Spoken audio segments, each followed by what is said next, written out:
It is 1 o'clock. If I can just have some silence in the room, please. Cool.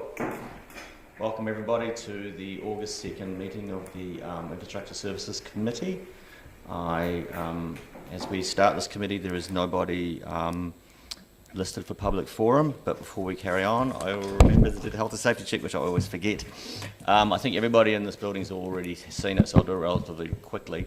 The toilets are through that door there. In the case of a fire, go down the stairs and exit out the front. In the case of an earthquake, please go under the tables. That's the best place to be. And as always, just follow me because I'll be looking after myself. There are no apologies at the moment for this meeting, so I'll move on to item 3, which is confirmation of the agenda. Does anybody have anything they want to ask? Okay, then I will move that we confirm the agenda without addition or alteration. Do I have a seconder? Councillor Raddick. All those in favour? Against? Carried. Item 4, declarations of interest. I believe Councillor Wiley. Yes, thank you. Through the chair, I just had failed to note that I'm actually a member of the Otago Property Investors Association after last week's meeting, so I thought I would announce that. And also, I'm also a member of the Chisholm Links Golf Club, as well as the Otago Golf Club. Excellent, thank you. Anybody else need to change their interest register?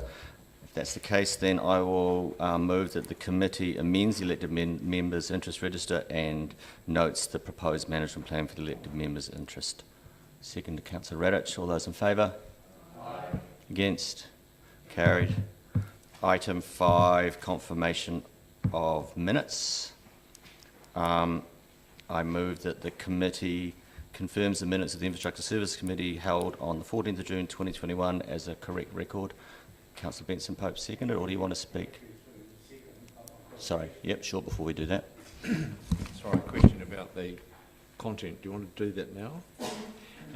In the item right at the end, matters for the attention of the chair or whatever it's called, as part of the conversation about the capacity or not to do something about red light cameras is recorded. But the other part of that conversation members will recall was the matter of collection of data from our SCAT system to communicate to the police the problem intersections, and that matter isn't recorded, so I just asked for that part of the conversation to be noted in the minutes, please. That's good, Your Worship. Yeah, thank you, Mr. Chairman. A couple of things. It wasn't entirely clear to me from the deputation to the public forum what the name of the group is, whether it's the Greater Dunedin or Greater South Dunedin Action Group. But under items for consideration, the commentary around it was road stoppings and not road names that I was mostly concerned with when we were making decisions in favour of an applicant that we didn't know the names of. So if that could be changed, then that would be good. Very good. So have you caught that? Excellent. Okay. Anything else from the minutes? Okay. Then Councillor Benson Pope's going to second that. All those in favour? Against? Carried. Now moving on to item 6, actions and resolutions of Infrastructure Services Committee meetings. Do I have any questions? Okay. Then I'll move that the committee notes the open and completed actions from resolutions of Infrastructure Services Committee meetings. Over seconder. Councillor Walker. All those in favour? Against? Carried. Item 7, Infrastructure Services Committee Forward Work Programme. Do I have any questions on the Forward Work Programme? Okay, then I will move that the committee notes the Infrastructure Services Committee Forward Work Programme. We have a seconder. Councillor Raddick. All those in favour? Against? Carried. Item 8, Property Services Activity Report for the quarter ending the 30th of June. Mr. West and Mr. Bainbridge so far. Page 39.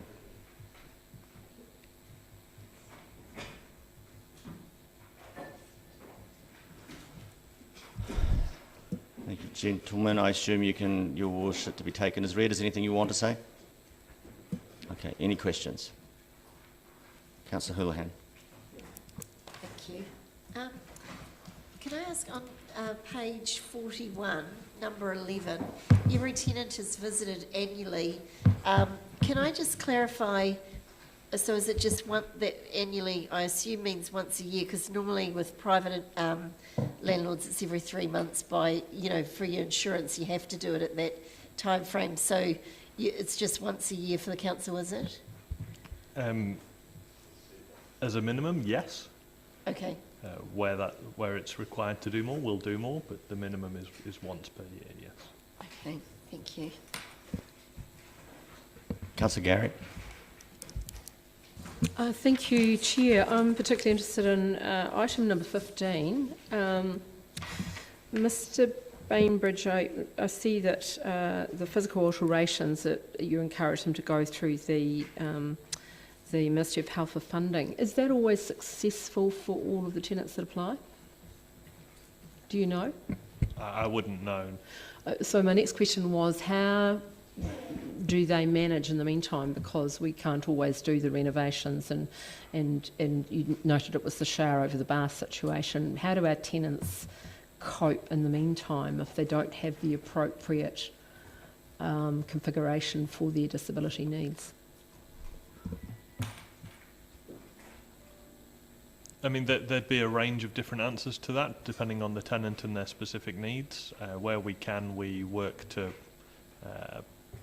link them up with required support, so a lot of them will have people come to visit them and help them with certain tasks from time to time. I see, so I guess the answer is in a variety of ways. Okay, thank you. Just like to follow that up myself, because I was interested in that comment as well.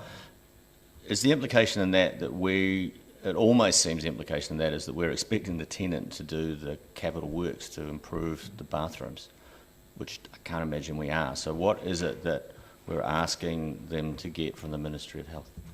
They get a referral through the Ministry of Health, so they need to go to see their GP, who will refer them. They'll have an assessment done in-house, and then the Ministry of Health will carry out the works. Obviously with our So it's a mechanism to get the Ministry of Health to come in and do the works. So when you're assisting them, it's more or less taking them through the process so that they can then interact with you through the Ministry of Health. Okay, Yep. Good, thank you.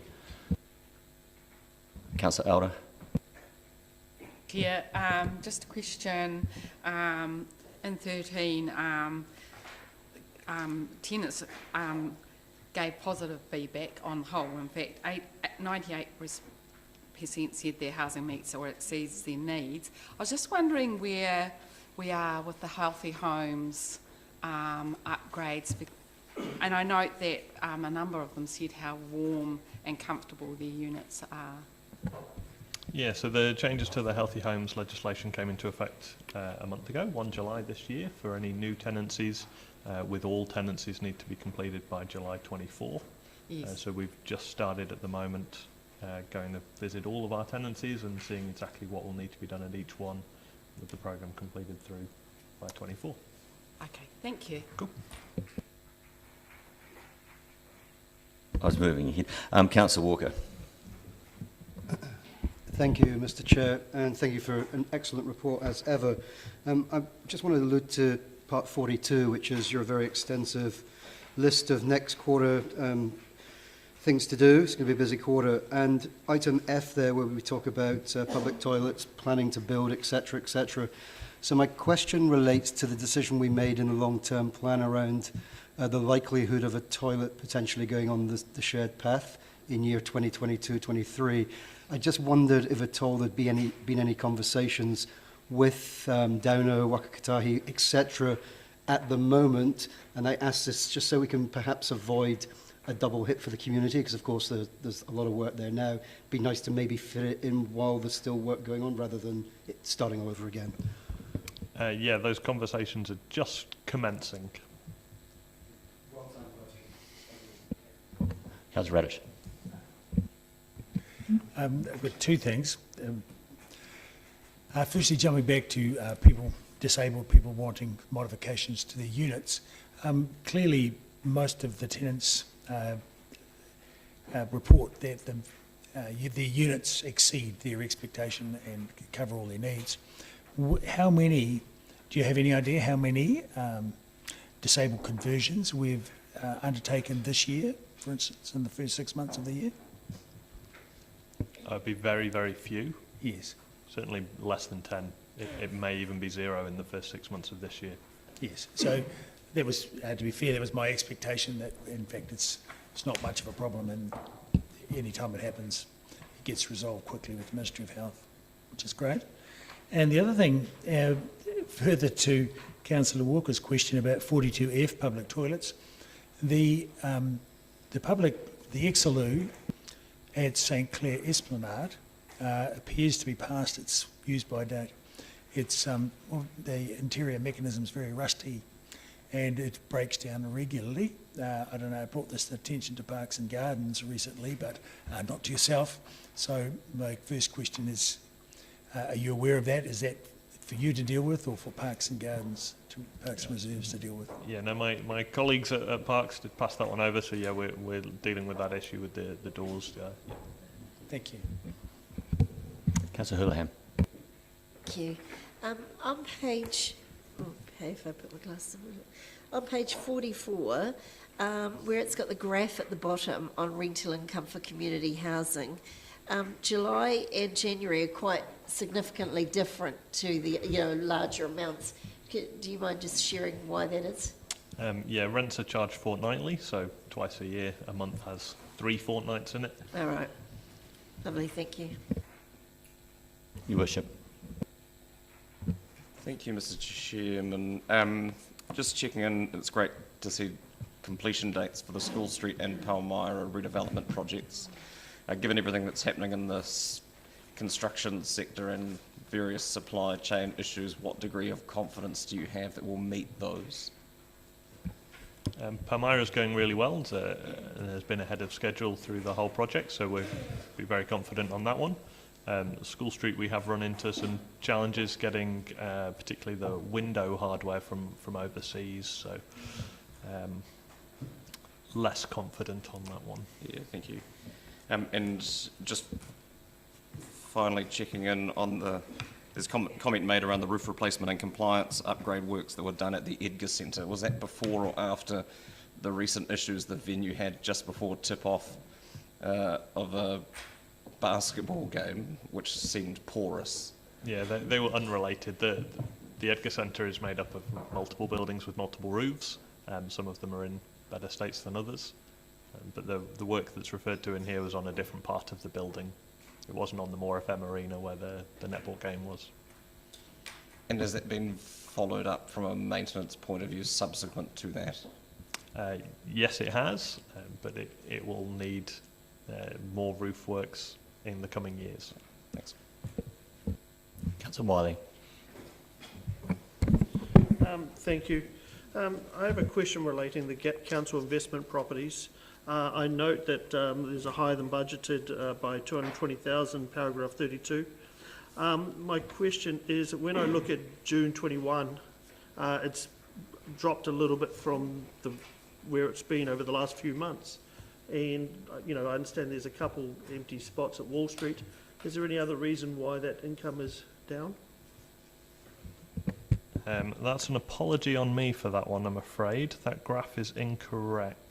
And I spotted that about 20 minutes ago, so apologies for not updating you. That figure is in reality a higher figure than we've shown, and I'll circulate an updated graph after this meeting.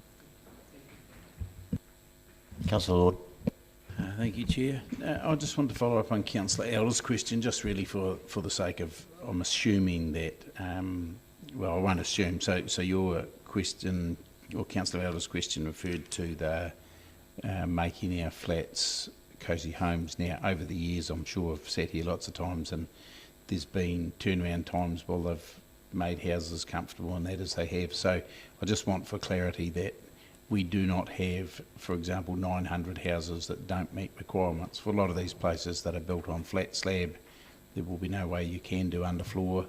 I'm assuming most of the ceilings will have plenty of vats in them. So it'll be very few changes in most of them, won't it? So yes and no. So the Healthy Homes legislation has brought in additional requirements in stages. So all of our homes met the last requirements. New requirements came into effect from July this year, including extraction from both bathrooms and kitchens, draft stopping, different types of heating. So pretty much all of our units will require some modification, but most of them it'll just be a new heater. Some of them will need extractor fans, some of them it's unlikely any will need more insulation because we've already met that standard. Councillor Benson-Pope. Thank you, Mr Chair. My question's about the comment in paragraph 25. We saw that in your last report as well. That's obviously a sensitive matter, but can you tell me how your staff handle those people who are prioritised but then don't want a particular place? Are there any sanctions on them? Do they go to the bottom of the list, or do they get to pick and choose, or whatever else? That, as you described there, is a system with sanctions and moving to the bottom of the list that Kangora operate through the wait list for state housing. It's not a system we operate. One of the resolutions through the long-term plan, though, was for a review of the wait list criteria, and that's ongoing at the moment, and there'll be an update to tomorrow's Community and Culture Committee on the progress of that. Okay, thank you. Just to follow that up, though, presumption would be that if someone lived, let's say, in Mosgiel all their life, and you offered them a North Dunedin house and they said, I'd like to stay in Mosgiel, that's one of the reasons they would be saying that, right? Correct, yeah. Cool. Councillor Elder. Thank you, Chair. Just following on from Christine's conversation about disability, and I was just wondering, with your upgrades to Palmyra and also the new housing in School Street, are you upgrading them to do with accessibility as well? Yeah, so all the School Street units will be built to universal accessibility standards. At Palmyra, many of the units are on first, second or third floors, but we are building 3 fully accessible units there at Palmyra as well on the ground floor. Cool, thank you. Councillor Houlihan. With the extractor fans out of the bathrooms and the ducting out of the range hoods, do we meet those requirements? In some cases we will, in some cases we won't. They need to be vented externally now. In some cases they'll be vented into the roof space, but there'll be minor changes where needed. Oh, okay. You're allowed to vent it into the roof space? You were previously, you're not anymore. No, I didn't think you were. No, right. Yeah. Okay, thank you. Any more questions? Good. I move then that the committee notes the Property Services Activity Report for the quarter ending 30th of June 2021, seconded Councillor Walker. All those in favour? All those against? Carried. When I said good, I just meant, good that everybody did heard.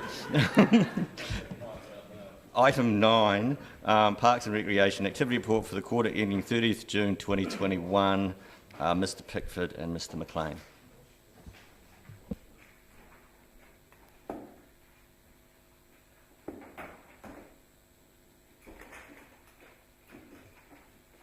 Welcome, gentlemen. Anything you want to say to the report? Thanks, Mr Chairman. No, happy to take questions. Great. Questions? Questions, anyone? Councillor Wiley. Thanks, Scott. Just a quick one around 19 and 20, sports and assets, commentary around a visit from FIFA officials. Was there anything they did say verbally in positive or negative around the staging in 2023? Thanks, through the chair. The chap that I took around the city was really impressed. So we were looking specifically at the pitches of training venues. He was really, really impressed with most of them. We took him out to Mosgiel, and he, as our furthest away from the CBD training field, and he did, when he got there, he said, I thought you said this was on the outskirts of the CBD. It's 10 minutes away. So really happy with the accessibility of the city. They're drawing up a short list of venues at the moment, so city-specific venues from what they've seen, and then they'll provide us with an audit of where it meets their requirements or what might need to be done. So what sort of capacity do they need? Thanks to the Chair. At the moment, they have indicated they want 4 training venues. They have requirements around that. One of them is security, so the grounds have to be able to be fully fenced off and screened off so they're not accessible to the public. There are other requirements like being bus accessible, that sort of thing. And is there any potential funding coming from FIFA to support these grounds and the upgrades that may be required? Thank you, and through the Chair. It's not clear yet, we haven't gotten down to that point, what funding might be available to support host cities. Councillor Gary. Thank you, Mr McLean. Item 9 around freedom camping in 10, I noticed there were 3 complaints in the month when there was 1,900 freedom campers. How does that compare proportionally around the complaints versus the number of campers to other times? Because it was quite a different sort of demographic to some degree. Thank you, Councillor, and through the Chair. Proportionally, it's quite a low number of complaints, so flipping that around a high level of compliance.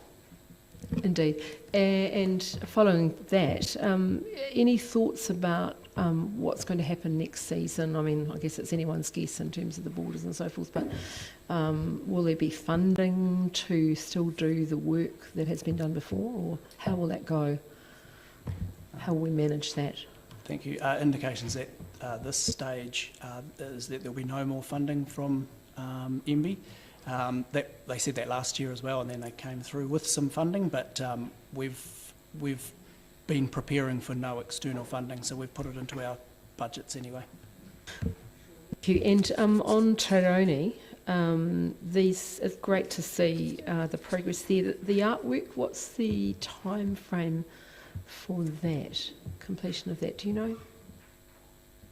Thanks, and through the Chair. That's really with the artist at the moment, and they're working through the runaka. So. Excellent, thank you. Councillor Walker. Thank you once again, Mr Chair. Thank you for the report. A couple of questions. I'll ask the easy one first. Item 23 and the work being done by Minaki Whenua, which I guess is land care research, collaring possums and ascertaining the behaviour, which sounds really interesting actually. When will the results of that work be available? Can't answer that right now, but I'll follow up with Minaki Whenua and let you know if you like. So it has started? Yes. Great, okay. So my other question, which is a slightly bigger question, relates to item 18, the Botanic Garden, and also mentioned as the highlight for quarter of the Botanic Garden plan. I'm just wondering if that draft plan includes anything around the aviaries, and I have spoken to you and a number of staff before around this, and particularly the future of our caged exotic birds and the likelihood that there'll be some pushback as we move on having that facility, and also the opportunities perhaps to have ongoing relationships around conservation, education, working perhaps with Orokonui, Wildlife Hospital, etc., etc.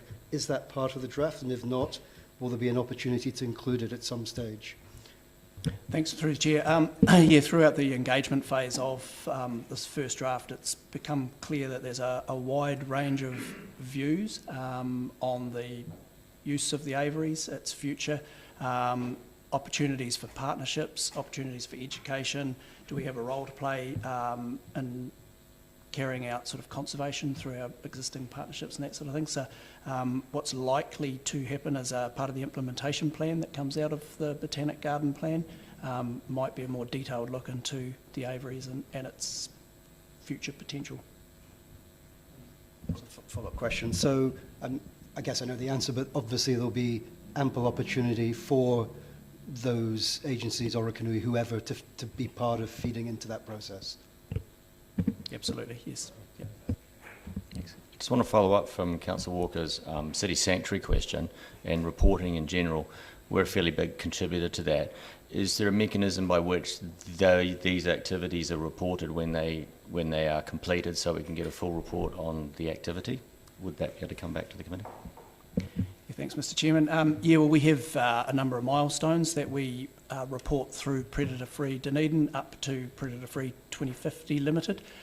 So I can bring back a progress report on our milestone achievement to date, if that would be acceptable. I think as an attachment would be fine, yeah, thanks. Councillor Houlihan. Thank you.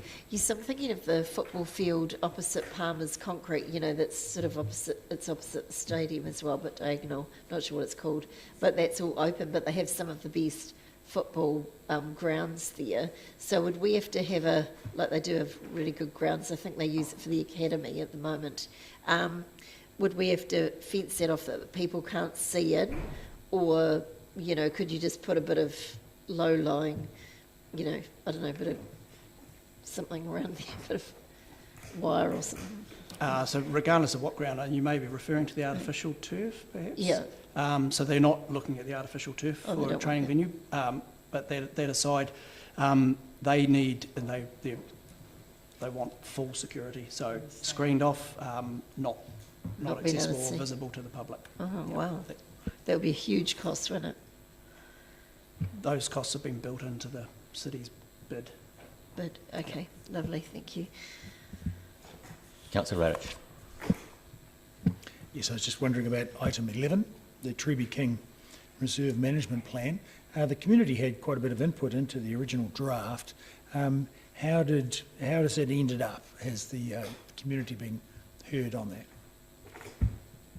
Yeah, thanks, and through the chair. Yes, so we went through a full public consultation process.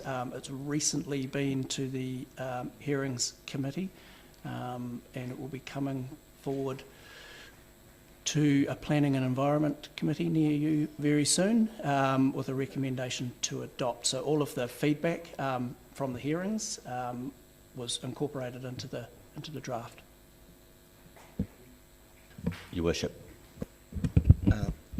Thank you, Mr. Chairman. Just a question on the Botanic Garden plan, and I can think of a few more contested sites around the city in terms of what people see the value in and so forth. And so it's useful to have this discussion. It's not in the forward work program of this committee, though. That plan coming back, is that because it's going somewhere else? I know we have signed off previously a schedule of reserve management plan reviews, but that's not quite this either. I appreciate it's a separate thing, but I'm just keen to know where it's reporting to and when we might expect it to. Yeah, thanks through the chair. I would see it coming back to this committee, and I will make sure it goes on the forward work program. It should be there. Great, so, thank you. Yeah.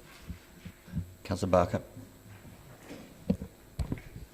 My question was kind of along that line, as well as what sort of timeline people might be expecting. I'm aware that it's the 50th anniversary of the celebration of the Rhododendron Day in October, so I was wondering if something was going to happen around a launch of the plan on that day.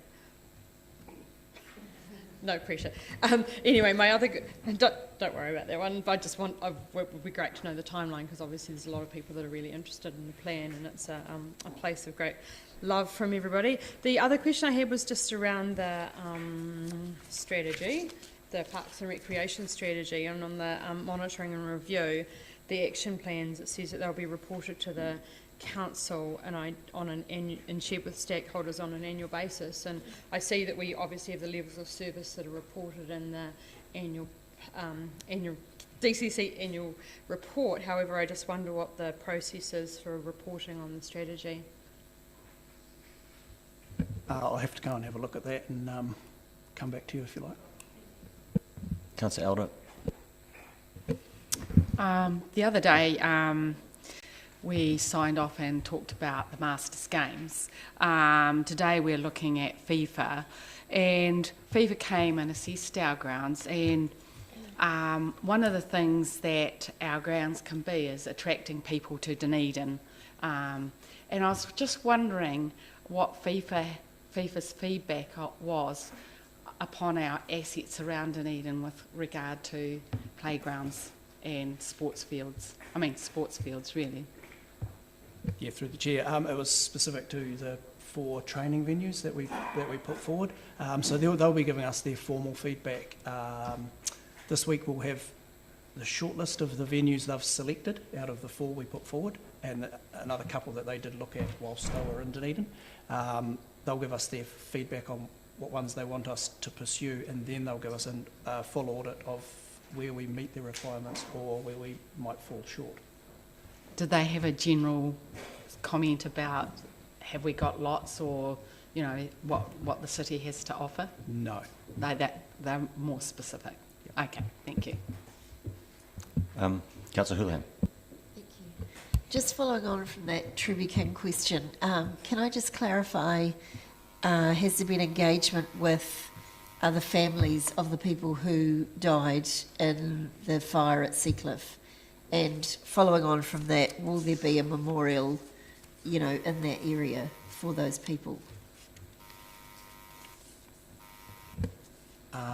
I know that the memorial and the fire was discussed throughout public consultation, but the specific implementation part surrounding a memorial I'm unsure of, but certainly the families would be engaged. Okay, thank you. So the council would, that's not something the council would do, or is it? I'd have to have a more detailed look at the draft implementation plan. Thanks. I believe last time you asked that question, you said that in fact memorials and aspects of what has gone on historically at the reserve are going to be met with plaques and other such things. Wasn't that correct? Yeah, specifically what has been mentioned though, I'd need to have a close look at that. Any more questions? Oh, well, then I will move that the committee notes the Parks and Recreation Activity Report for the quarter ending 30th of June 2021. Seconded Councillor Radich.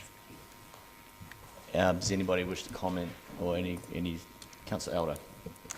Oh, I just wanted to congratulate the Parks and Recreation team on the play spaces plan and the amount and thoroughness of the surveys, the research, and getting a hold of stakeholders and just mapping out the whole city when it comes to play and play spaces, and also including all the ages and also including disability. So I just think that was an amazing workshop we went to the other day about play spaces, and I want to congratulate them on it. I assume we'll give the same speech tomorrow then, when it comes. Councillor Gary. Thank you. I wanted to take this opportunity to acknowledge the progress made on the Taironi Reserve, and of course there are many different people involved with that, and we're waiting to do the reserve work, but I know there's been a lot of staff time gone in over the years, and I want to note Mr West's involvement with that, but also Mr McLean and all of the team. To get to this point. This means a huge amount to that community. You've been very patient, and it's extraordinary to see a completion date for the Rock Groins of December, and then following that the reserve will be dealt with, and I know will be well used by the community. Councillor Benson-Pope. Thank you, Mr Chairman. While we're on plaudits, I'd just like to note publicly what I said to colleagues at the briefing the other day about the Truby King process. I think our staff should be complimented for the speed, for the quality of the original draft, for those of you who've seen it and read it, and also the speed with which they amended and added the material that came out of the public process. I think it's a very good example of getting the consultation with the affected groups right, and it wasn't easy in that case because there was some territorial issues, shall we say, and I think it will lead to the long overdue improvements to what is a fabulous historic and recreational reserve. Councillor Houlihan. Yes, thank you. Following on actually from what Councillor Benson-Pope's just said, I would agree that area is quite significant. With the history of Truby King and what went on with Seacliff, it's got a lot of history, so I think it is important that it is preserved. It also, well, I had a great-grandmother who died in the fire, so I have a personal interest in that area, and I wrote a play about some of the tragedies that had happened there, but during that research, I learned a lot more about it. but also people came forward to me and said, oh look, we've been concerned about this as well, and they've wanted to celebrate the life of the people who died there, but many of them didn't because of the stigma of mental health. And so when I was asking the question around if the council was doing anything, I think it would be great if council does something for a memorial, because many of the family that were involved, some of them won't want to publicly come forward with that, but the feedback is that a lot of those families at the time their deaths were brushed under the carpet because it was at a time where it was wartime and there was a stigma with mental health. Many of them weren't acknowledged, and those people should be acknowledged. So if that is possible, I think it would be great if we did that. Thank you. Thank you, Councillor. Any more speakers? Then I'll put it. All those in favour? Against? Carried. Item 10, Transport Activity Report for the quarter ending 30th of June 2021. Mr. Drew and Ms. Benson.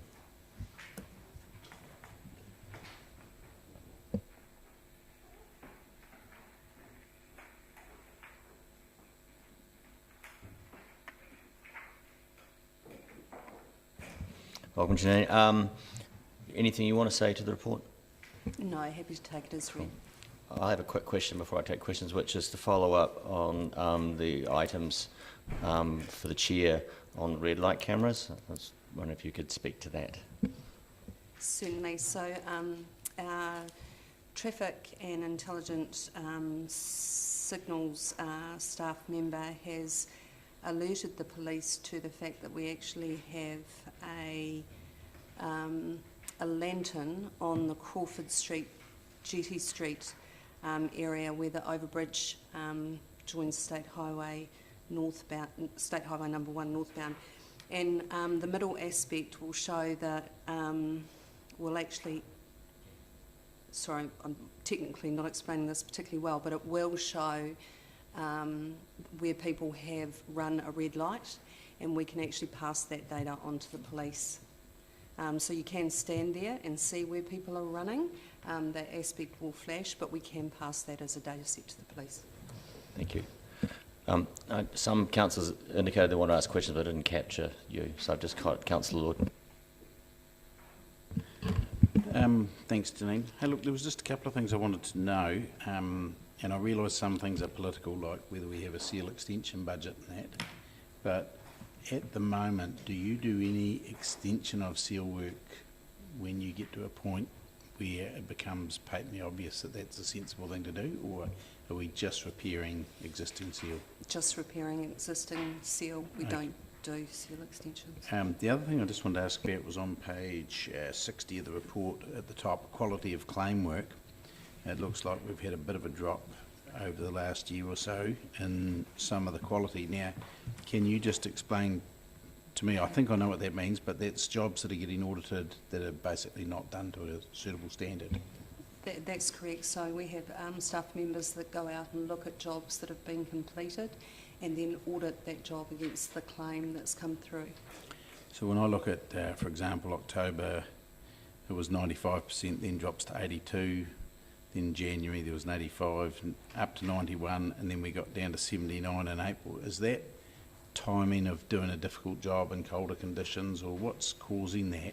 And is it potentially that we're policing it better, or hard to say? It's hard to say. We're policing it the same, I would say that. It's been a consistent amount of claim auditing work throughout the year. I would say that it's in the contractor's benefit as much as it in our benefit to get to that target. So we are actively working with them to get them up to that target. Yeah, thank you. Councillor Barker. Thank you. I just had 3 questions. On what paragraph 012, when it talks about the top 10 customer requests, I just want to know the difference between pavement and footpath. Sorry, Councillor, could you repeat that question? So it's on page 59, and there's a graph there that says the top 10 customer requests, and it's got pavement and footpath as number 3 and 4, and I just wonder what the difference between pavement and footpath is. To be fair, Councillor, I don't know that off the top of my head, but I will find out. Yeah, I was curious because the most Yeah. complaints that we get Yeah. are around potholes personally, so I wondered where that fitted in. I was also just following up from Councillor Lord's question around the quality of claim work, because I was also concerned about that. So does that work that is below standard, does that get fixed as part of the... Yes, it does. So the claim is rejected and then sent back to the contractor for that work to be rectified. Okay, thank you. And my third question was just on page 63, paragraph 32, about due to funding constraints, the following projects planned for completion in 2021 would defer, which was mobility crossings 2021 package and road safety barrier package 2021. Am I correct in assuming that they were put into the 2022? That's correct. Okay, thank you. Councillor Walker. Thank you, Mr Chair. Thank you again for this report. Two questions. First one is just actually to appease a frustration in item 19.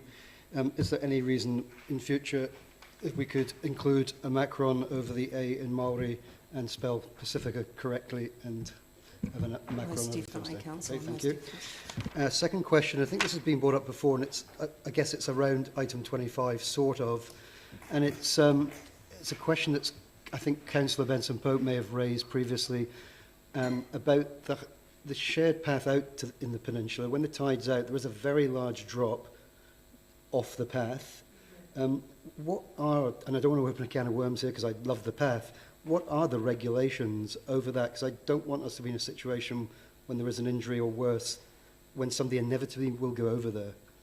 Yeah, so we've actually had a post-construction safety audit done of the shared path along the peninsula. And at this stage, going through a sort of risk assessment approach, putting any kind of barrier there is not considered to be practicable. But we are constantly looking at that. It might be that we might have to look at it as a network, and there could be some areas that have high risk, but at the moment we have deemed that it is not practicable. Okay, so we are cognizant of it, and yep. Yeah, okay, thank you. Councillor Gary. Thank you. Ms Benson, two questions. Item 23, workplace travel planning, and it mentions some of the large Dunedin organisations developing workplace travel plans. How far along, it talks about at the beginning, how many organisations are involved in what's the timing on that in terms of completion of those plans? Do you know approximately? So we have about 3 large organisations that we're working with currently, and I'd say at least one of them would not be too far away from the completion of that. So we're starting to look at now medium-sized organisations for that work.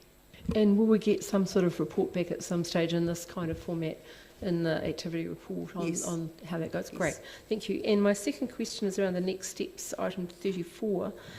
Section 9 and 5 of the Peninsula Connection. Just could you remind me of the timing, completion timing of those all going according to plan? And it's fine if you want to get back to me on that. Yeah, I will. That's I fine. can tell you that we are in the process of getting tender documents together, so I'll find out the exact date. Excellent, thank you. Councillor Benson-Pope. Thank you, Mr. Chairman. Ms. Benson, in respect to the response you made earlier about the Jetty Street thing, is that the only intersection where our system provides that information? That's the only intersection where that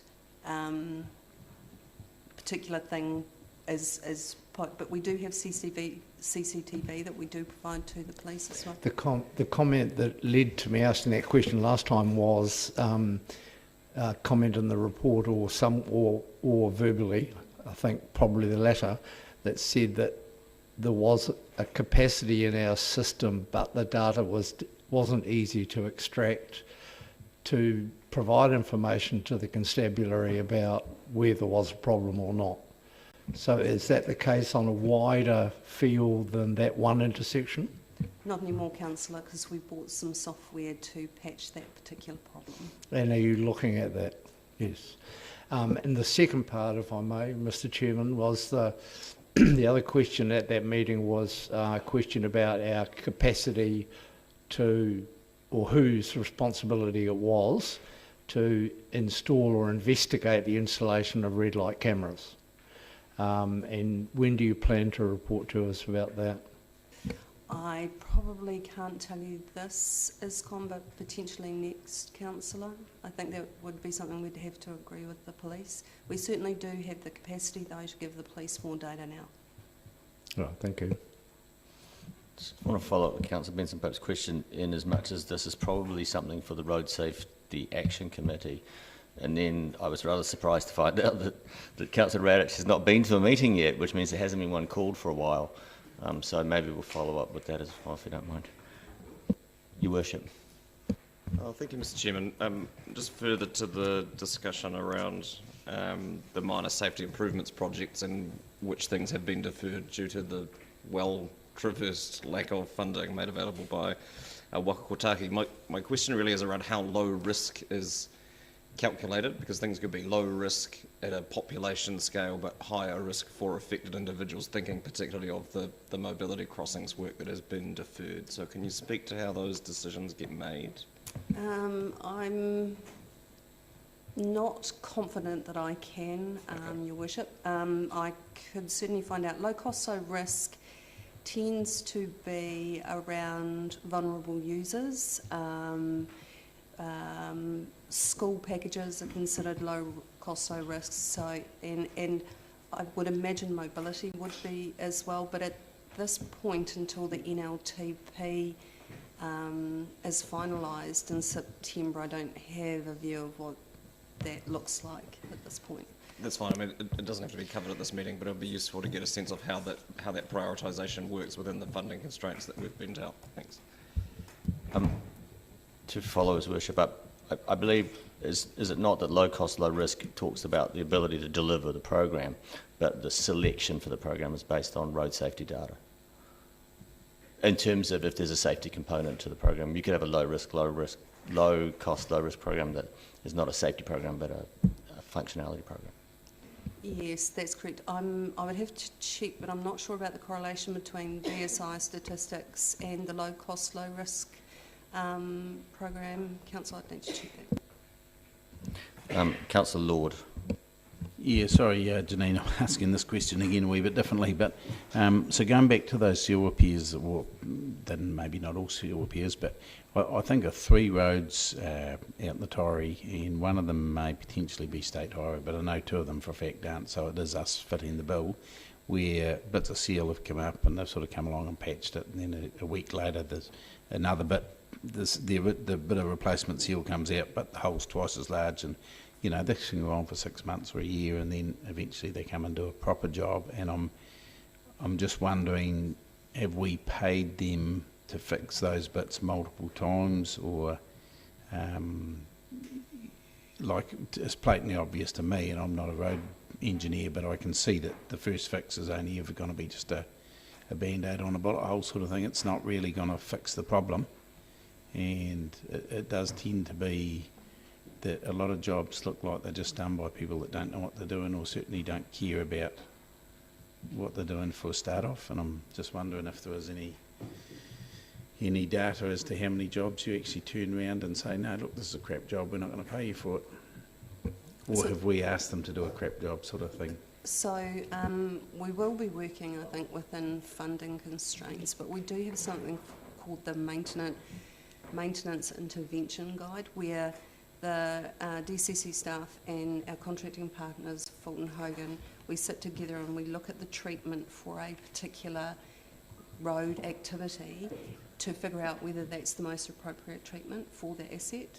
So that looks at whether should we have done a big dig out and a reseal versus did it just need a little bit of a seal over the top of it. So we do have that, but that's on a percentage basis. So we go out and audit a percentage of jobs to establish whether we're giving the asset the right condition that it needs. And that's point 13, which is the MIG there. Maybe because it's the new thing we're looking at in the activity reports, can you just explain to us, so when you get, so currently it's the last one for June was 96% percentage score. Does that mean you go out and you say that we think this was a good treatment, whatever it is, temporary or long term, and it gets a tick, and 18 out of 20 have got a tick and 2 have said we could have done something else? Is that how we read that? That is correct, yes. Thanks. Councillor Elder. Thank you. I just want to ask a question related to school safety improvements, which are, for looking after our young people. Can you tell me a bit more about the nationwide program and who funds it, etc.? How does that work? Yep. So there's a nationwide program to have rural and urban schools completed by about 2026, if my memory serves me correctly. So that's speed management measures to bring the speeds past both rural and urban schools down. And that is co-funded by Waka Kotahi at the general far rate, which is about 54%. The other question is, and it's a question from the public, is just around what the consultation process is for each school area. That was what I was going to ask. So typically what happens is we'll go to the schools first, and then we'll go to the residents around the school area. Yeah. And talk to them about the proposal. Yep. Thank you. Councillor Wiley. Thank you. Ms Benson, just looking at minor safety improvement projects, one I just want to highlight, the new guardrail at Muswell Rise looks really good, and it's definitely going to make an impact for that resident, rather than having cars regularly enter their backyard. And the Forbury Road, Bayview Road intersection, how is our new peanut roundabout working, and has it been well received? So despite a fairly bumpy start, Councillor, we're having a lot of people giving us incredibly good feedback on the peanut roundabout there.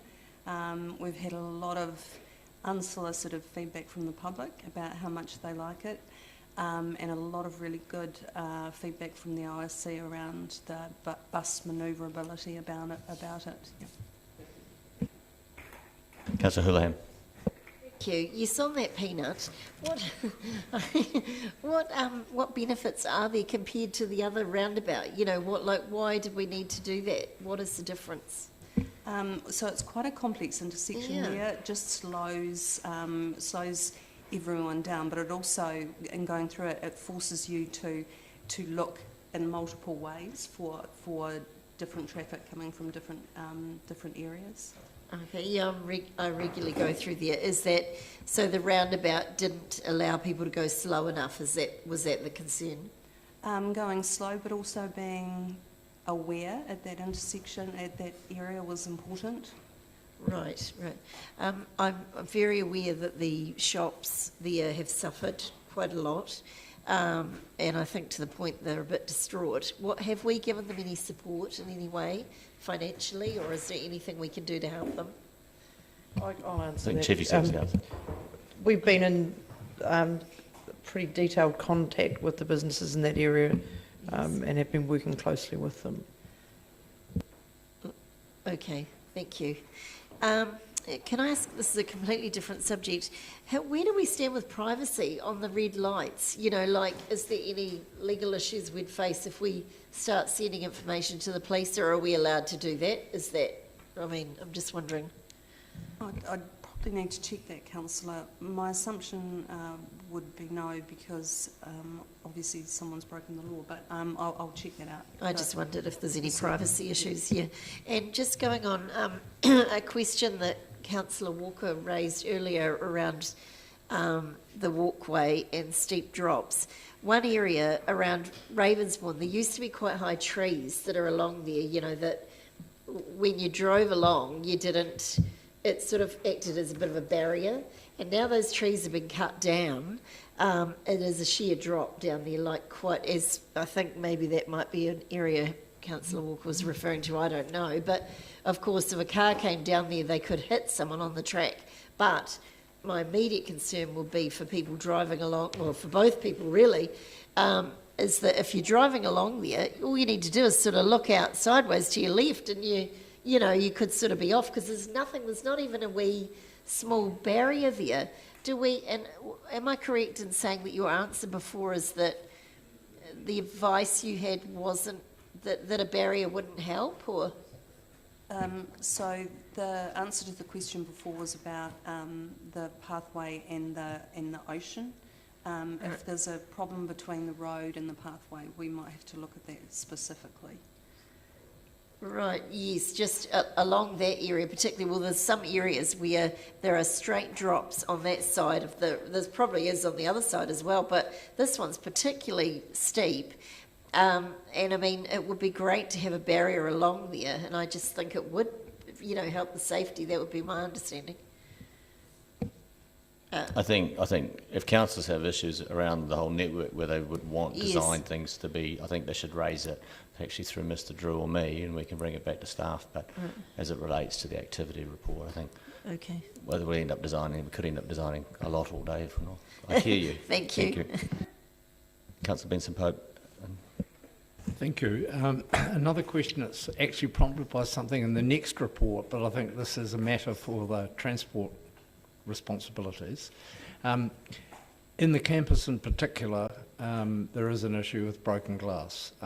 We all know how many interventions and initiatives, including by a really successful poster one by OUSA about, what was his name, Dick, being a dick. I see there's in the later report I'm alluding to, there's very significant improvement in the collection and recycling of glass from that area. But there have also been quite recent complaints that I've passed on to the chairman and staff from individuals about the results of, I suspect, the reorientation and the smashed glass all over pavements and roadway. Are you confident that the regime in place for street sweeping copes with that, or do we do special cleanups manually or with particular crews, or is enough resource being applied to what's needed? So, Councillor, during the regular time, I would say yes, but we are talking with the team at the moment about changing our response around O Week and various and Rio Week. Yeah. And thank you. And you'll let us know in due course in future reports what the outcome of that is. Yep. Thank you. Councillor Walker. Ms Benson, I'll give you a question to help answer the inquiry from Councillor Houlihan. And to be clear, my previous question was about the peninsula, not the West Harbour. Is it not correct that in the $26 million plus budget to complete this shared path to Port Chalmers, that about 6 to 7 million of that has been allocated for road safety barriers along the whole, pretty much the whole stretch, to avoid cars going into the water? I'll confirm that for you, Councillor, with the NZTA. Yep. Any more questions? I just have one, and it goes to the Waka Kotahi reduction in Waka Kotahi spending for our capital renewals. And if you look at, let's say, curb and channel, 0.5% renewed instead of 1.25, so that's less than 50% of what we planned, and 2.57 versus 4. In other words, there was somewhere down half and 2/3 of the amount that we'd planned for. What is our contingency if we're looking to this in the future? Because do you think that, well, I can't answer that question because we don't know what Okata is going to do next year, but if we do not get a renewal of spending, do we have a contingency around that? Well, it's a very difficult question. I think we may potentially have to look at the resale program. There's a whole lot of capital things that we would have to examine to see if we could look at deferrals. It would be what we're looking at. It would not be deferrals, or in 3 years' time with another 10-year plan, there'd have to be another budget to represent that. Is that It correct? would be deferrals. Looks like there's no more questions. Then I move that the committee notes the transport activity report for the quarter ending 30th of June 2021. Second to Councillor Walker. Does anybody wish to speak? Councillor Van der Vis. Just noting that having complained for years about the lack of flow, the supposed green wave through the one-way street system, I actually had a personal experience of having several green waves over the last couple of weeks, and I wrote to staff, and apparently there have been some refinements there. So that's a big plus for the green wave, this despite the not being able to turn off for non-existent cyclists. Also, they seem to have managed to get a very experienced grader driver for Pigeon Flat Road. We've had a lot of rain and a lot of subsidence, if you like, on a lot of these roads lately, but a particularly good job being made recently. So a couple of bouquets for a change. Thank you. Any other speakers? Councillor Gary. Thank you, Mr. Chair. Again, I wanted to acknowledge an important milestone that you would have all read about, a major project, which was the Peninsula Connection and the completion of Section 4. And I wanted to note that we opened that, and just to acknowledge the community, this community-led project, all the work by staff and contractors. And thank you to His Worship for his acknowledgement of the day, and a great celebration had by all. Thank you. If that's it, then I shall put it. All those in favour? Against? Carried. Item 11, Three Waters Activity Report for the quarter ending 30th of June 2021. Mr. Drew and Mr. Dyer.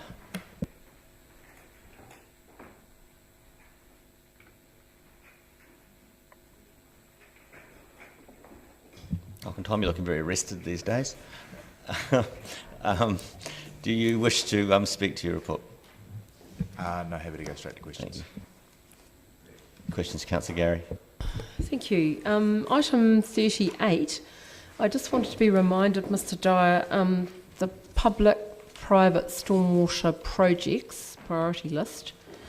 How much of that list, can you remind me, is going to be completed within that stimulus funding? I know we discussed it at the time around the funding and what it was going to be used for.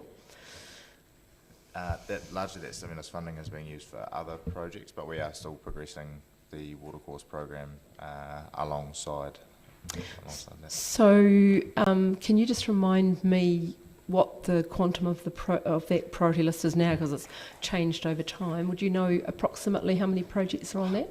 The last look I had was a little while ago, but somewhere around the 42 mark. 42, and how far through that are we? We've made good progress on a couple of sites that require just minor intervention.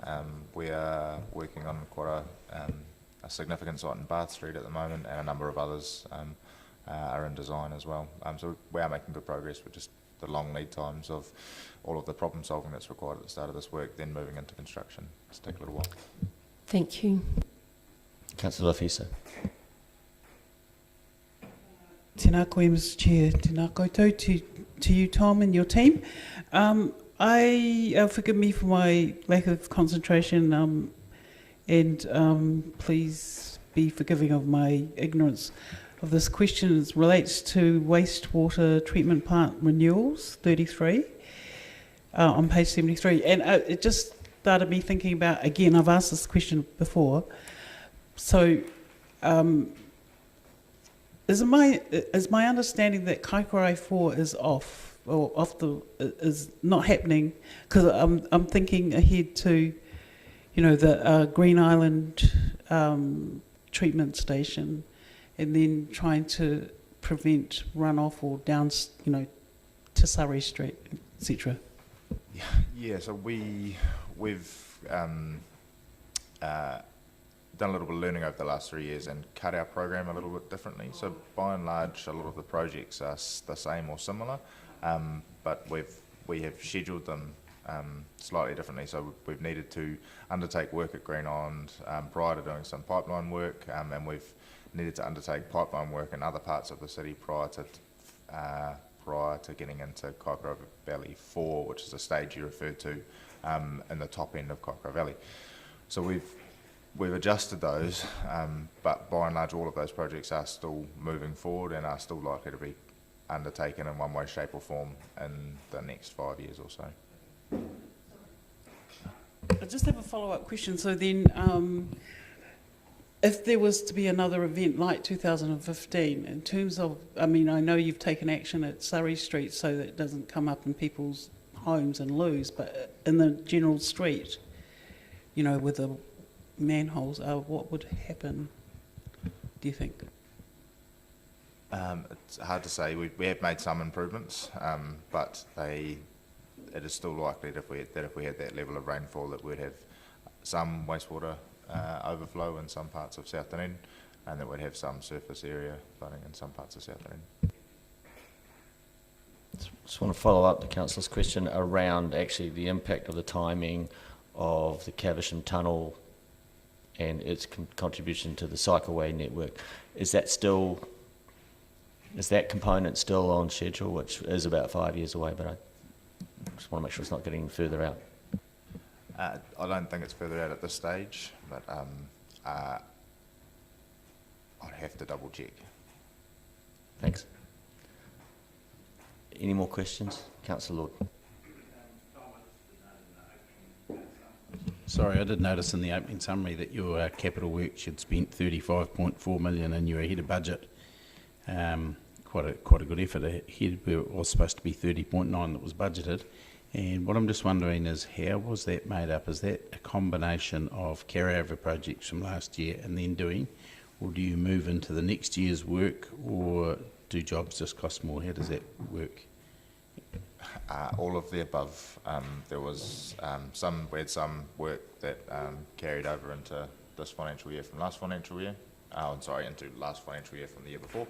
And we've had some that have carried over into this year as well. There's always a kind of some tinkering around the edges of the financial years, and we've also had some stimulus funding uplift, which is also incorporated in that 35 odd million. I know it's not debate, but just congratulations. Thank you. Thank you. It's very brief. That is incredible. Councillor Barker. Just want to ask about Three Waters reform. As councillors, we're getting a lot of contact from the public asking what's going on, and I see that the Local Government New Zealand and the Internal Affairs put out a document on the 30th of July giving guidance for councillors over the next 8 weeks, and I wonder, public are asking how are we going to engage with them. Is this an infrastructure services thing, or is this actually a councillor? I'll answer that. So councillors, that document gives us 8 weeks starting on the 2nd of August, which is today, to look at the proposals, and there's a series of things that we will do as part of that, but consultation with the community isn't part of that 8-week period. So there's some work that we need to do to test various of the numbers and the assumptions and the information that we've had, following which the Minister will consider the feedback from the sector, and then there'll be some next steps after that, and consultation if that's to be part of those next steps. That will be determined by the government. We will be bringing something to council broadly, probably toward the end of August, once we know a little bit more information, to discuss the water reform process more generally. We'll look to have a council meeting specifically on water reform and Three Waters generally. But we haven't set a date for that because we want to bring as much information to you as we can, and at the minute the DIA consultation period only started today. Oh, not consultation, but it started today. Yeah, I have a couple of questions. One's to follow up Councillor Lord's observation that our deliveries seem to be going up.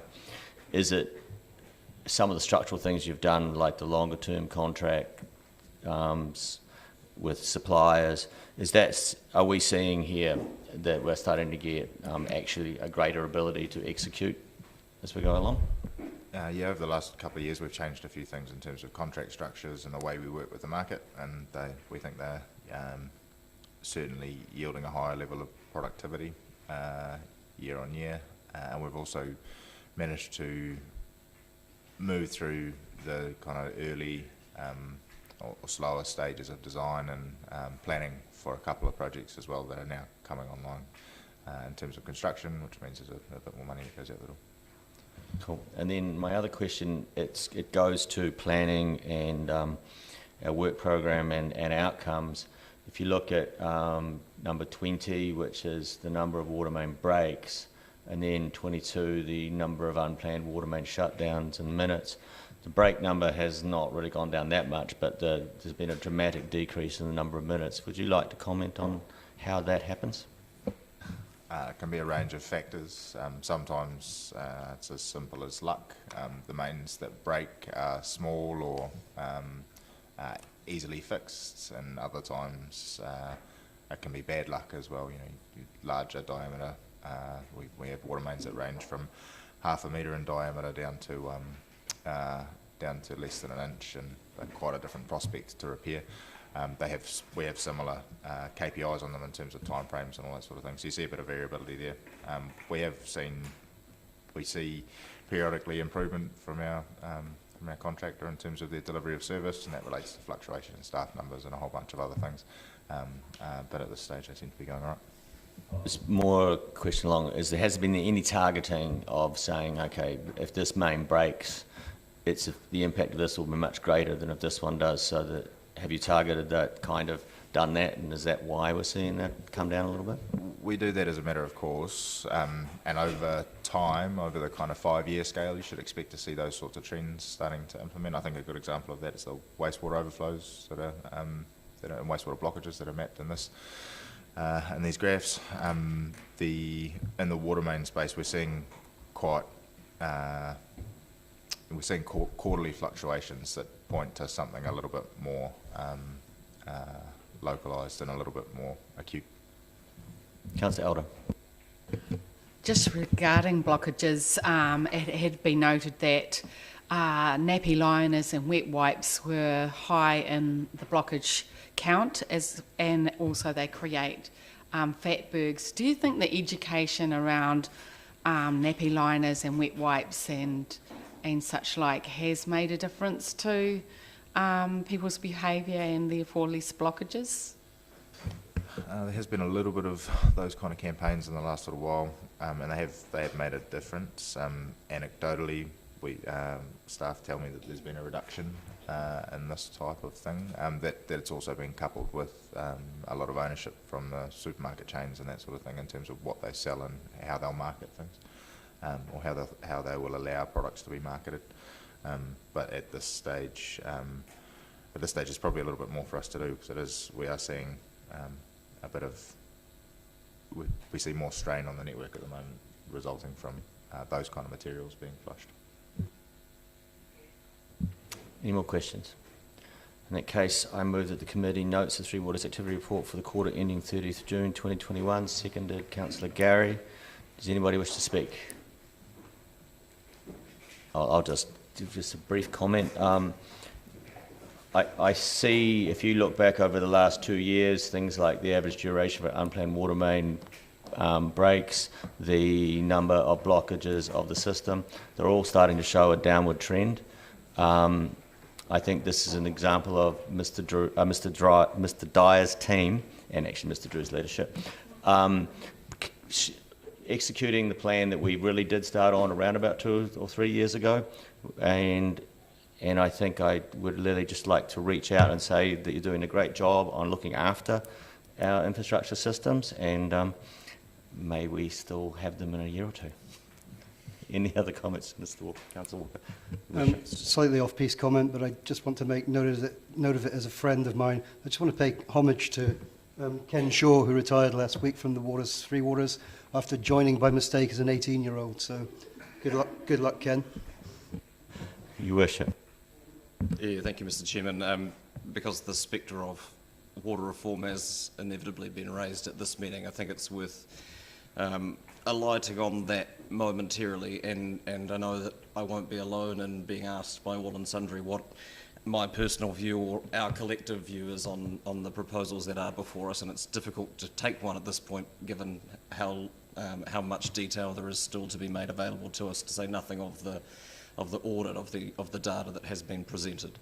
And I certainly don't share some of the more reactionary responses of our colleagues in local government around the role of iwi in this framework, which seems to at very least misunderstand, if not misrepresent, what is being proposed. But one of the things that I'm most concerned about, and the Chief Executive highlighted it really, is the timeline that we are being asked to follow here. We have 8 weeks now for local government as a sector to provide feedback on what has been proposed. That will then take some degree of aggregating by government to form a response to it. We are being asked to take decisions on it before Christmas of this year, and it doesn't take a maths genius to figure out that there isn't much time left in between to be able to get the feedback of our community on what is being proposed and the decisions that we are being asked to make. And we have always been told by the Department of Internal Affairs through this that there will be adequate time given for us to be able to seek community feedback. And we have quite rightly, far higher requirements for far less significant decisions than this in our day-to-day business. So I don't think, regardless of where anybody might stand on where we currently are and where we are heading in the Three Waters reform process, I think we should all be concerned at the paucity of space that is going to be left available for, as people are quite rightly concerned and confused and agitated about what is being proposed now that this is in the public domain, and taking a shortcut and not involving our communities and making decisions will be a poor outcome, not just for this community but for communities up and down the Motu. And so I would urge government, as this progresses in the coming weeks and months, to consider the implications of us not being able to adequately involve our communities and being able to form a view and take a position on the most significant reforms of local government in terms of what we do and how we do it in 30 odd years. And so that's a message I think that shouldn't garner too much opposition, I wouldn't have thought, throughout the local government sector, and I certainly think it is something that is worth flagging at every opportunity. We've seen the timelines shift as legislation inevitably does. You can't always necessarily control it, but the desire for this to be done in advance of 2022 in order for it to not dominate local body elections is tending towards a perverse outcome in terms of local engagement and local involvement in items of this importance. Thanks. Your wish, Councillor Gary. Thank you, Mr. Chair, and I echo the Mayor's comments, and I want to specifically touch on a particular area of work, because I know there are members of our community very anxious about where they fit and how the local voice will be expressed, and this is particularly those members of our community who are involved in the public-private stormwater projects which have a priority, and I was gobsmacked to learn that the list has now grown to 42. And these are issues that have arisen out of when there have been weather events, and our staff have worked really hard to come up with solutions and to put a very fair priority list in place using criteria. But for those people awaiting those projects, the anxiety now, as if they didn't have enough anxiety and stress over this for the next weather event, is how will this fit with Three Waters reform?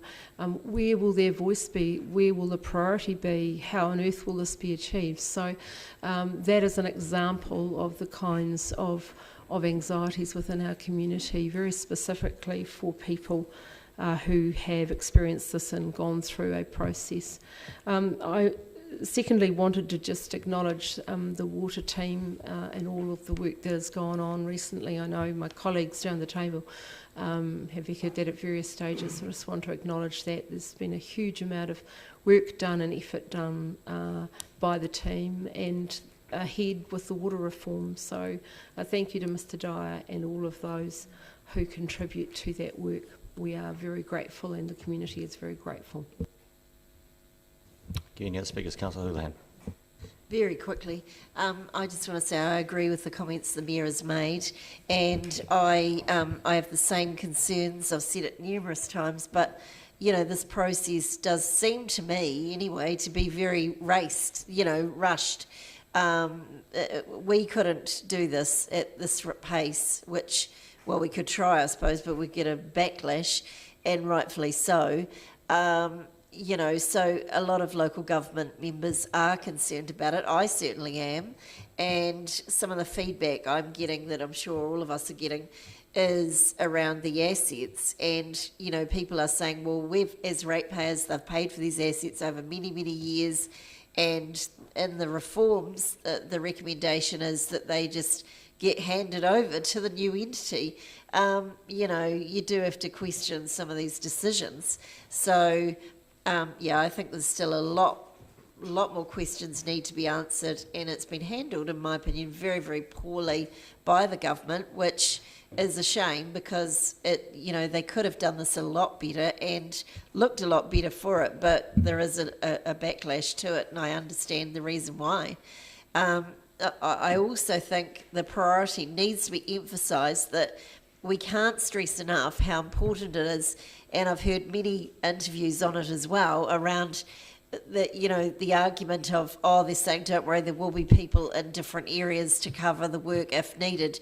But as the people I listened to in the interview recently said, you can't tell us that if there's a problem in several areas and you've got a larger population, how are you going to prioritise the resources, the staff, to fix the problems? Whereas right now we service only Dunedin. Dunedin gets our full attention. That's not going to be the case soon once this change goes ahead. Any other speakers? Well, I'm going to exercise my right of reply. I would like to pick up for what His Worship said about the conflated stuff that's coming out around the role of iwi in this, and I certainly want to step away from any of that when I talk about my position on Three Waters reform. I have no issues going forward with the role of partnership and how that's going to play out in some way or another, and I definitely applaud the upper objectives here that the government is going after. And I don't think that anybody who's been talking about Three Waters reform, and whether they're pro or against it, or positive or negative against what the government is doing, I don't think I've met a single person yet who doesn't agree that there is an objective of safety and quality that is trying to be met here, that we can all agree. But I am concerned that there are a lot of assumptions here that have not been completely tested in the model, and I think you can get a sense of that in the way the timeline has been shifting. Because if it was a well planned out, well thought out, easily executable thing, then we would have been actually sticking to those original timelines. But in fact, they keep moving because the assumptions that are required to execute this, such as how will the ownership look, how will that affect district planning, all these things, when it gets to answering them, there is no clear answer, so then the timeline gets moved again. So I would hope that when I think councils will ask for the government to slow down in its path, and that it's not going to be interpreted that we can't keep up the pace, but in fact it's like a car driving down a windy road too fast. We've got a difficult series of decisions to manoeuvre around, and we need to approach them at the right speed. And there is an underlying assumption that council cannot deliver, and that's why it must come out of our hands. And that's why I asked Mr Dyer specifically about some of these metrics that are now showing up in our activity reports. We really ramped this up after Havelock North and the report that came back from there, and we knew that the changes were afoot.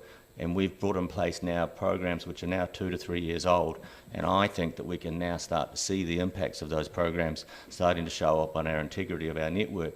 So we, and I'm sure we're not the only council out there, have been working on our network, and sure, it has got to a state in the past that did probably reflect underinvestment due to undervaluation.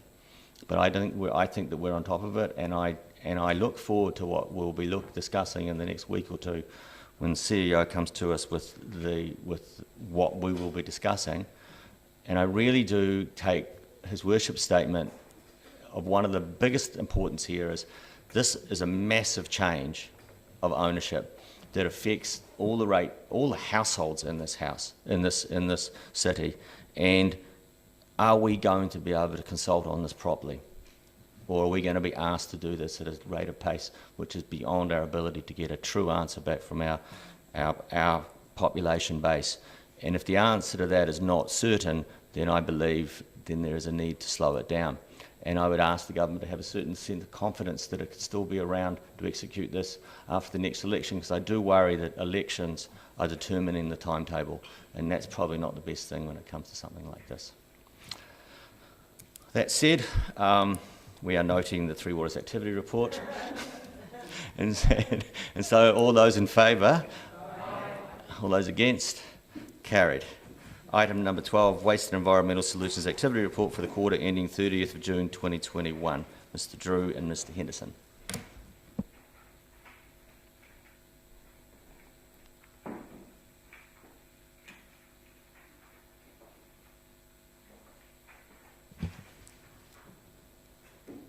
Welcome, Chris. Do you have anything you want to say to your report?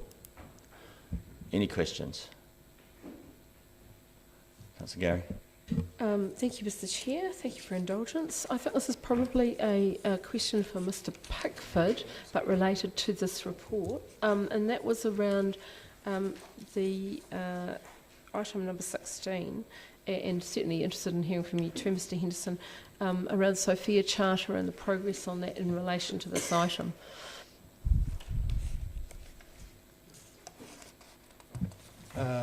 Sorry, just don't quite understand them. I was wondering about progress around the glass in the tertiary sector, and there's a recycling element to this.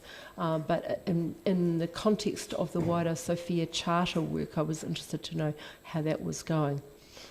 I'm not entirely sure I can comment on the wider Sophia Charter work. In regards to the glass itself, obviously we now have the three recycling hubs which have now been set up in the campus area, and the additional recycling facilities for glass. I guess the only thing I would say there is we've put the facility to collect more glass into that area, but we can't make people use them. Is it well used? Yes, we're getting significant amount of glass out there, so they are being used very well, but there's obviously still a large amount of glass that we're not capturing out of that area. Thank you. Councillor Barker. Thanks, Chair. I have three questions. My first one just relates back to the report on the 15th of February, and it talked about an education centre at Green Island Resource Recovery Centre, which is planned to open in spring 2021, and I wondered when that was going to be open. The contractor started work today on the refurbishment of the building, so it should be open within about, 3 months or so for the work to be completed. Oh, great, that's exciting news. My second question was just around the DCC's internal waste minimisation plan, and I see the last meeting that we were going to move from single-use paper towels to fabric towels, and I just wondered if the DCC internal waste minimisation plan was going to be made public. Internal waste minimisation plan. I'm not actually aware of one. There's a sustainability group that is coming up with ideas to actually internally for the DCC to reduce waste. But as such as a forward action plan, it's basically just the sustainability group is coming up with some action points that they want to action, and then those are put through to ELT as required for action. So there's not really a dedicated plan as such that could be made public. There's a sustainability group working through some options.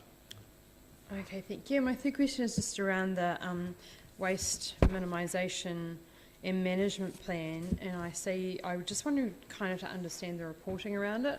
I see that there's 2 items that get reported in the DCC annual report, but there's another 10 measures in the plan, and I just wonder how that gets reported and monitored and measured. Obviously we've got some lofty goals there, and I just wonder how we understand that we're getting there. So the other objectives in the WMP are basically internally reported. The levels, we've got the 3 new levels of service, so the levels of service for my group have changed with adoption in the 10-year plan, which is actually those wider goals of reducing waste to landfill, etc. So those are the obviously the actual targets contained in the WMP. The objectives as such are just internally recorded. So when you say internal, is it internal staff reports or is it internal reports that come to council in a forum like this? No, they don't come to council. Those basically, we have a dashboard tracking our activities against a monthly dashboard tracking our activities against the objectives, etc. But it's not an official reporting function. So would it be possible? Because obviously council is very concerned about waste minimisation. I wonder whether it would be possible to have a report on some of those measures that come to council, because we have an activity report which is kind of useful, but we're kind of interested in the outcomes on our waste minimisation plan. I'll get in there. We are looking at the format for the activity report generally, and some of the things you're highlighting are things that probably should be reported to council. So we'll do that as part of the framework of the revamped activity reports. Councillor Radish. Yes, just a couple of questions here. And item 14, the second weighbridge now at Green Island. What difference is that making? It's a bit too early to judge how much of a difference it's making to the amount that's actually being diverted into the rummage store, etc. I have heard anecdotally that the weighbridge has now made Green Island the cheaper place to take the likes of green waste, and now that we're actually being weighed as opposed to just paying by vehicle type. We believe it anecdotally from the booth operators that it is having a positive effect, as in people are swinging past the rummage store and the recycling to make sure that they lighten their load as much as possible. It's not everyone, of course, but some people are taking advantage of it to reduce how much they're paying for waste. Great, thank you. And the glass recycling in the tertiary precinct, so the students are separating out their bottles. Are they separating them out sufficiently so they can be recycled to Auckland? Yes, yeah, the glass. We have recently been conducting a campaign on targeting contamination in the glass recycling, and actually the university area is, for glass is actually quite good because there's so much glass in the bins, there's no room for anything else. So we do get good quality glass out of that area. Oh, that's good, and plenty of it, I imagine. Yes, and plenty of it. And further to that, 22, the glass recycling inspections, often the glass is contaminated with tops and things of bottles. What is to become of those tops, bottle tops, plastic and glass, whatever? At the moment, those sort of items are actually too small for our machinery. So the glass, the tops for glass, etc., and the lids for glass should actually just go into general waste now. Otherwise, it counts as contamination towards when the glass is shifted up to Auckland or via Christchurch. If we have too much contamination in that glass shipment, it will be rejected by the recycler. So even though you may have a jam jar with a metal top, that top is actually still probably too small for our current recycling facility. So even if you put it into your mixed recycling bin, it won't be picked up by the machinery, it will still go into general waste. So all of those tops should be landfill? Yep, unfortunately, yes. Including the plastic ones from the plastic bottles? Yeah, in quite a few cases, the plastic lids are actually made from different material to the bottle itself, and it's almost impossible to find a plastic lid with a identifying symbol on it telling you what plastic type it is. So that will be counted as contamination. And lastly, 19, the polystyrene recycling. That does seem to be working well. Yeah, that's proven to be a lot more popular than we thought it was going to be. We originally started off with a monthly collection, and we've already had to increase that to a weekly collection of polystyrene. We were sort of hoping it might have just been an initial rush, but it has carried on. So yeah, we were receiving a significantly more polystyrene than we anticipated through that scheme. And have you got any estimate, even though you're getting quite a bit of polystyrene collected, do you have any idea what percentage of the polystyrene entering into the city that comprises? No, I'm sorry, I wouldn't even be able to guess at that. Thank you. Councillor Walker. Yeah, thank you. I was just trying to look up here. I think Kidney Kids take bottle tops for off your wine bottles and Coke bottles, etc. But I can talk to you about that afterwards. Two questions. First one is round number 17, and the procurement to replace the public places recycling bins. So just a couple of questions. A, what's wrong with the current ones, and is there any way we can recycle recycling bins? What's happening to them? Yeah, well, we can definitely recycle the, because the current, when we're talking about the current system, we're talking about the green top, sort of octagonal shaped ones. They have steel liners inside them, which can definitely be recycled. The sides are wood, but the tops are fiberglass, unfortunately. So that can't really be recycled, but the wooden sides and the steel liners can be recycled. What's wrong with them is a simple fact that because they were originally designed, I guess, to try and blend into the background, they don't work very well for their intended purpose. So the new style is what you actually see down around the bus hub. It's the newer square style, which actually has multiple languages on it, and it has, you're able to see what it is from a distance, as opposed to having to be on top of it before you notice it's a recycling bin. So that's why we're changing the style to a system that actually allows people, A, they're more visible, but B, it encourages them to do the right thing because they're far more clearly labelled. And my second question here, and I'm going to try and avoid the wrath of Councillor Hall, as literally the largest contributor to our landfill spaces in the world, and in this country certainly, what conversations do we have or can we have with the construction stroke demolition industry business around how to move forward? Do we have those conversations, and if not, are there plans to have conversations about the potential to reduce their strain on our very limited spaces? The conversations are starting to get underway. There's actually a nationwide, I mean, obviously, C&D waste has been recognised nationally as one of the major contributors to landfill waste. So it goes right back to the start of actually trying to minimise the waste that's coming out of, trying to remember now the latest studies is every house build produces about 4.5 tonnes of waste, something along those lines. So we are starting to talk to the industry. We now have a new waste minimisation officer who has just recently started, who's trying to target that area. So looking at what resources we can actually offer.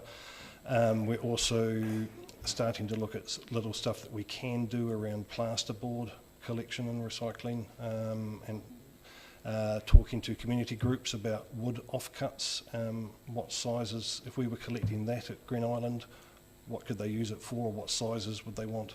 So we're starting to make some small inroads into that. In the longer term, the Waste Futures project does include a C&D sorting facility for Green Island so that we can actually try and have more of an impact on that as well.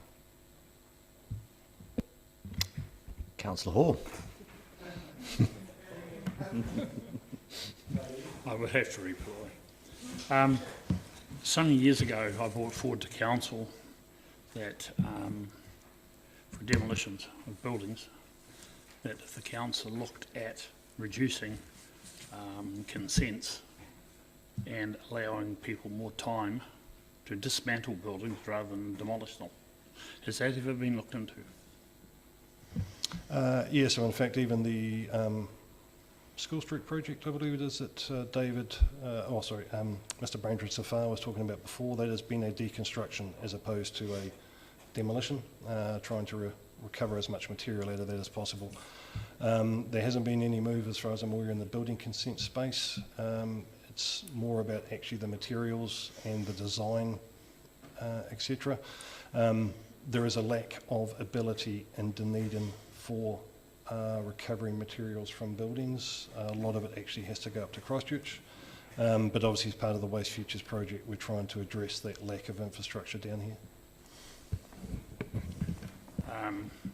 Are you aware that my company actually recycles something that's in here 25 to 30,000 cubic metres of demolition material every year? That includes foundations off buildings, brick walls, steel, corrugated iron, timber, windows, the whole lot, which we sell through our recycling building. Are you aware of that? Yeah, absolutely aware of it, and we encourage you to do a lot more. This is something that, what I said before, this goes back to consenting, because we do not get time to actually do that work on live building. We get a set time frame, you've got so many days to have this building to the ground and finish with it.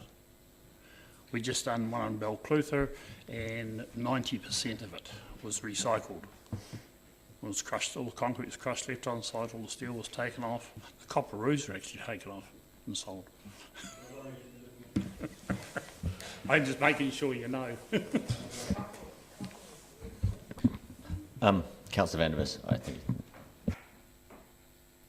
Further to Councillor Hall's statement just now, I was disappointed to see so much high quality, long run corrugated iron that was on the Cadbury's relatively new store building not being recycled. And then a month or two later, brand new corrugated iron being used to make a fence around the parking area.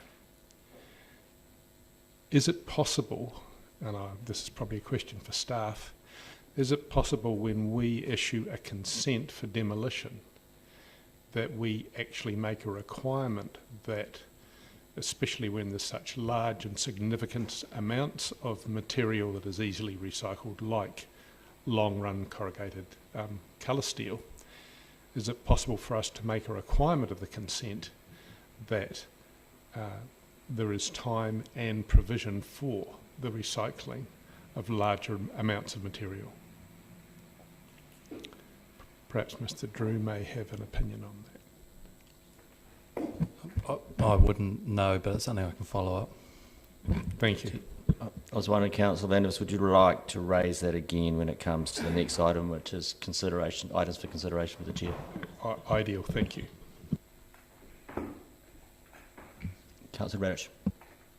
Yes, I was just thinking about the amount of recycling that Councillor Hall's company does. How does the volume of recycling that he processes compares to the council volume of 500 tonnes a month, which is like 6,000 tonnes a year? I can't remember the exact figure that Council Hall said, but it was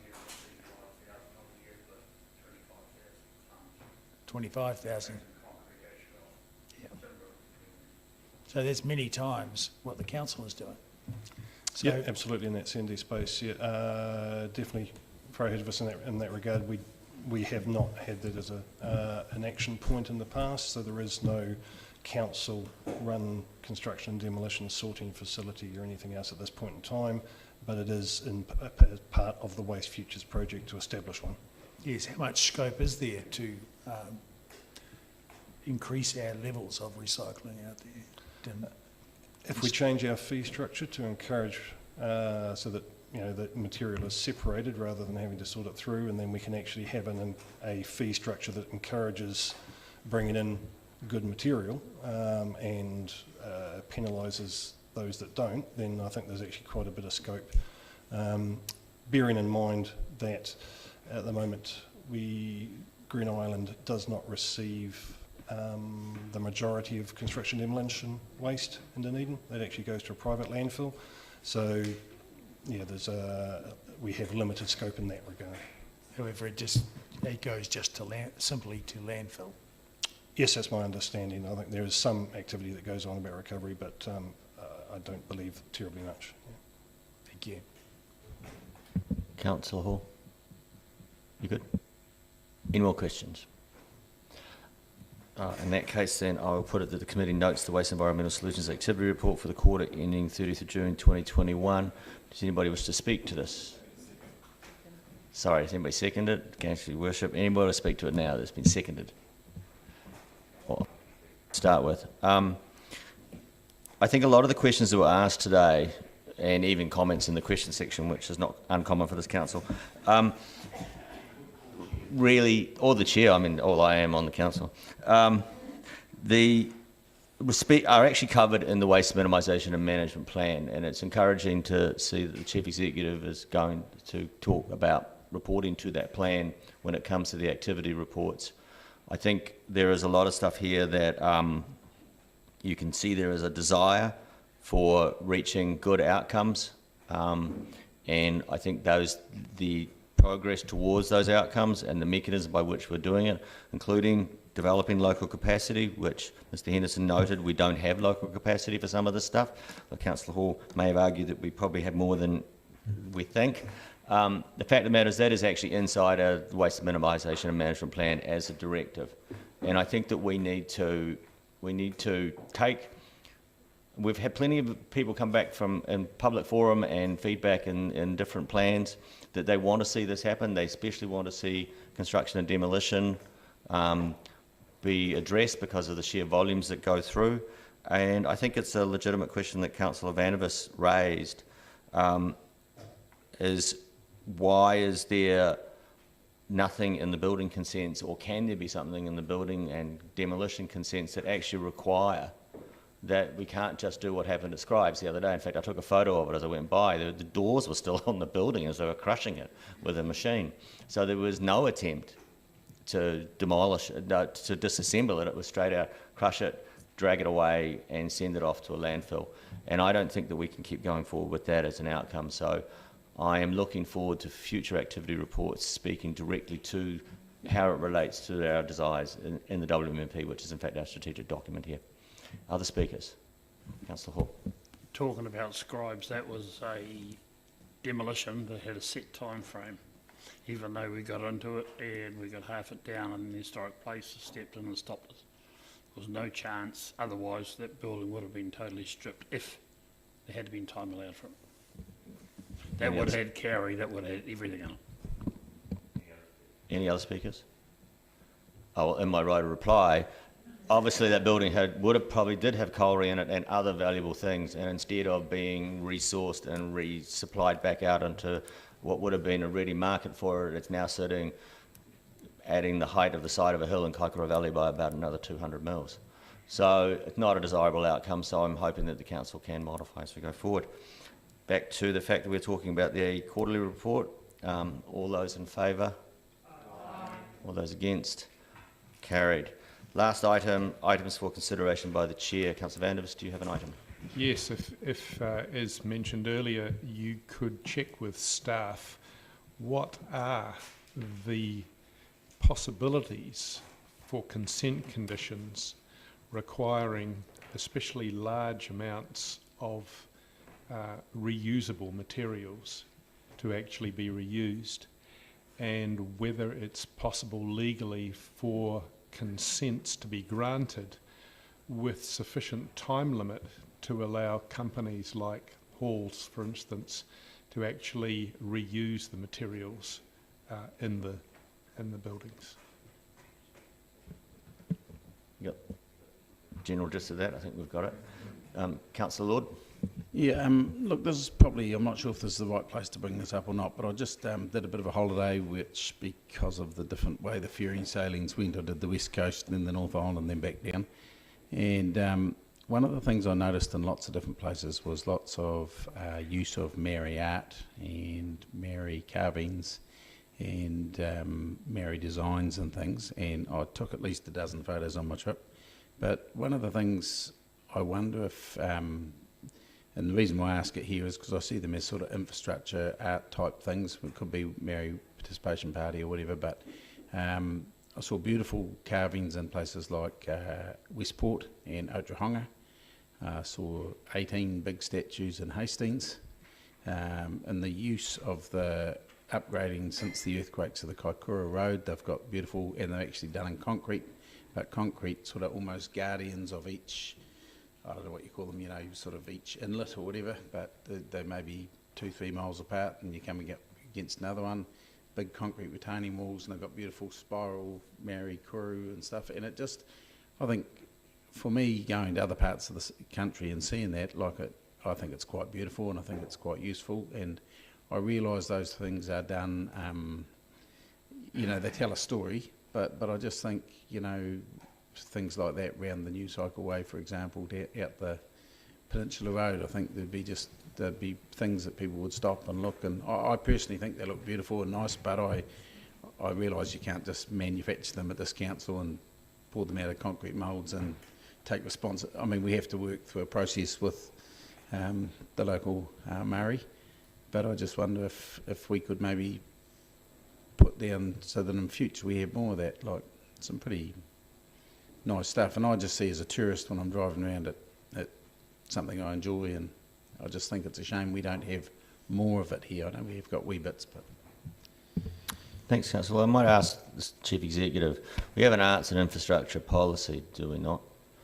So would we make the item of consideration of the Chair the inclusion of mana whenua in our arts and infrastructure policy and a feedback to where it fits, how much, where are we, what's the status, I think might be Councillor Lord's question as much as anything else. Sure, and I can assure the councillors that we are actively working in this space, but we've been focusing on engaging with mana whenua first and discussing with them how they would like their stories told as part of the cultural narrative of the city. So, but that work has been ongoing, and you'll see at Ross Creek, for example, there's an example of how that's played out, and we are working with them, with mana whenua on George Street, how we might incorporate Māori designs with the Mosgiel Pool. So we're starting to do it, maybe not quite in the way that the councillor has seen up north, but Ms Mikaira has that on her work program at the minute. And what committee does that actually report to? Because is it Aratoi or is it? Well, look, it's one of those things that crosses multiple areas. So it's an aspect of Aratoi, aspect of strategy and partnership, and an aspect of infrastructure. So we'll make sure that we provide an update to a committee. I'm not going to commit to which one, if that's all right. So I guess for the consideration, to me, it's just this conversation, which means there'd be a report back to a committee. Well, not a report, an update. I'm not sure a report's necessary, but... Or just even note, maybe we just note Councillor Lord's observation. Yep. You can be assured that the work is going on, but I'll look at how we best let councillors know. I'm absolutely happy with that. It's been heard. Great, thank you. Any other items? In that case, then, I call the meeting to a close. Thank you.